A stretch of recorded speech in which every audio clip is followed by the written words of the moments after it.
Good night, Miss Juanita and classmates. Today I want to talk about the importance of the vertical agriculture and the space that this way of production takes in the agriculture.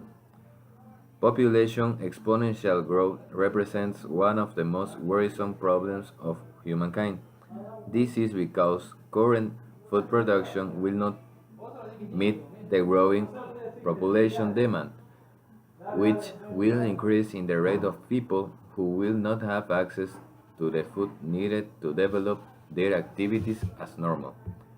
Here, we can see a picture that projects the number of inhabitants worldwide.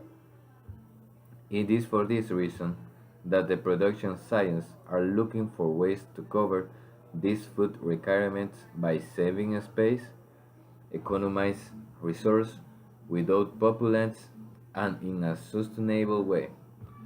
It is under the above concept the production techniques were developed, such as hydroponics and vertical agriculture.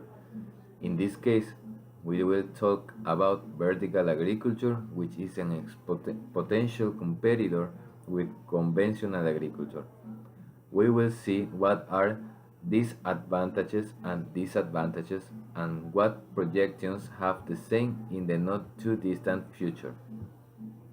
According to FAO, vertical agriculture is a non-traditional approach from farming to growing plants within multi-level buildings or skyscrapers. Then we can see a type of vertical farming, like I show you in the picture. In the recommended article, it can be seen that this type of non-conventional agriculture has advantages and disadvantages. Among the advantages we have can be developed in buildings and urban areas. It is friendly with the environment and can be very well paid. As disadvantages, we have that consumes a lot of energy, so the cost of production will be very high.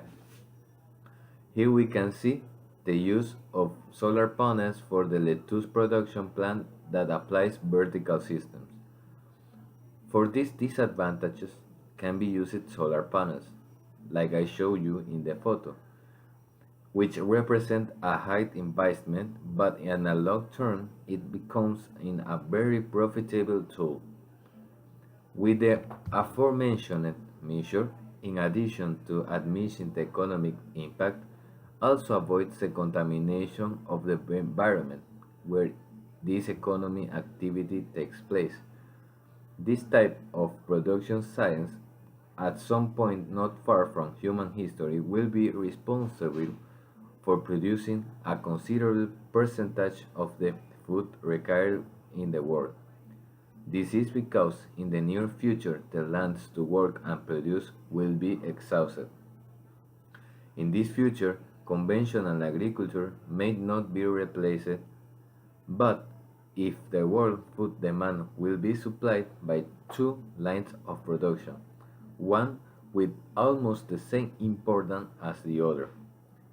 Applying this methodology of production will reduce large pollutants that are produced in conventional agriculture, such as erosion and contamination by fertilizers.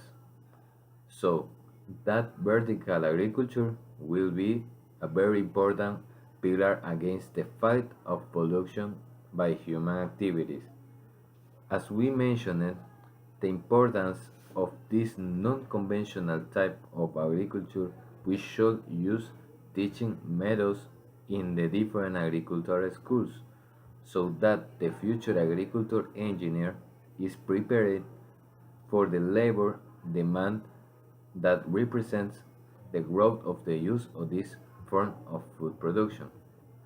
In conclusion, most of the extensive food producers should look for ways to renew their production techniques and lines, as the availability of land is declining over time and will reach a point on which land available for agriculture will not exist.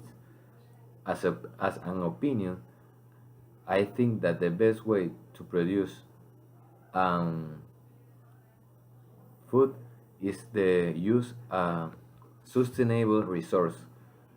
This type of non-conventional agriculture is one of the most important because the ways to produce the food is sustainable, is good for environment, and will take place in the other science like conventional agricultures and hydroponics.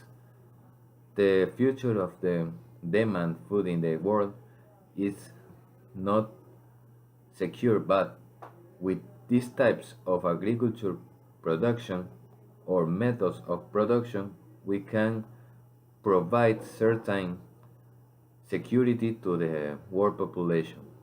Thank you.